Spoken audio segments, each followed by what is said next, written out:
With what is happening right now, the Nigerian government might move to legalize terrorism and banditry because a Nigerian man called Sunday Jackson has been sentenced to death for defending his family against bandits. Let me explain. This is a sad day, Charles, for human rights in Nigeria. Sunday Jackson, and I'm not a lawyer, I'm a human rights advocate. Sunday Jackson, by anyone's estimation, is totally innocent. And the issue where this man was out farming, minding his own business, and then the attacker came and a struggle ensued. And of course, this man is going to defend himself. That's why we call it self-defense. And yet today, we were at the Nigerian Supreme Court, and it was very brief. It was only about maybe 2 minutes long.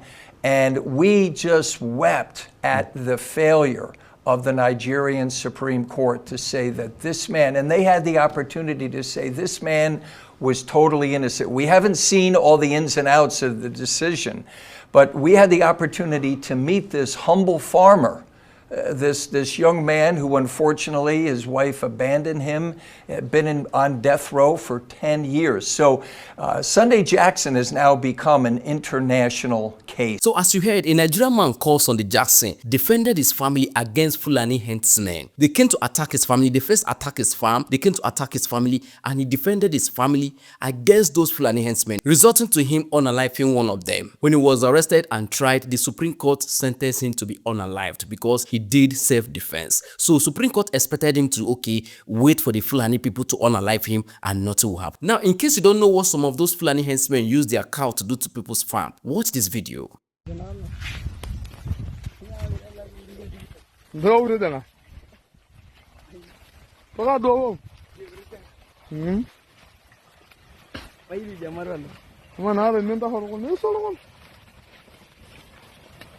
Now imagine farming for 5 months and you're waiting to harvest your crops, or you are waiting to harvest your efforts, and at the end of the day somebody will use their cow to destroy your whole 5 months to 6 months efforts. They will destroy it like this. What will you do? And when you complain, they will want to attack you, attack your family. And when you defend yourself against the attack, resulting to you unaliving one of them, guess what the Supreme Court will do? They will sentence you to be unalive because it says that Fulani herdsmen are immune, or maybe they are untouchable in Nigeria. Now you know what Enugu is going through. Fulani herdsmen have been terrorizing Enugu community for over 2 years, and the security agencies has not done anything about it. They've done nothing about it. Everybody kept quiet as if all is well. Can anybody tell me one Fulani herdsman or all those terrorists that has been tried in Nigeria? No, none of them. Rather, they will give them what? Pardon. They will forgive them and call them repentant terrorists. Guess what? Why all this whole terrorist attack and all those banditry going on in Nigeria?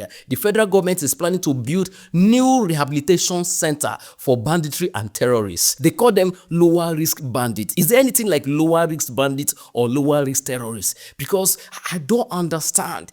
Those are people who unalive people, they destroy people's farm, they kidnap people, they forcefully sleep with women, they do all kind of atrocity. At the end of the day, you are building new rehabilitation center for them and you are calling them lesser risk bandits, lesser risk terrorists. And somebody will defend himself against those people, maybe unalive them, you will sentence the person to death for.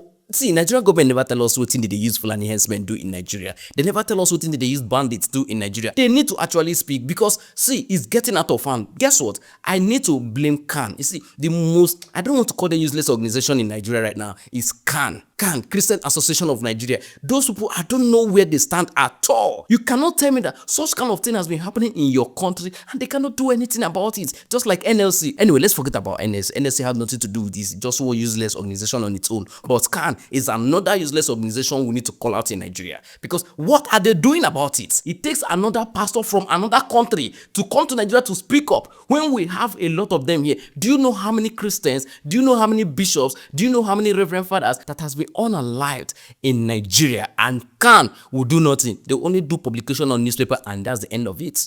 And that's the end of it anyway. I won't say more than this because I'm already getting agitated. I'm getting angry already because anyway, I can't do more than I've done by saying and telling you what I've seen. Anyway, you tell me what you think in the comment section, but I don't know if I should tell you to enjoy your weekend or not.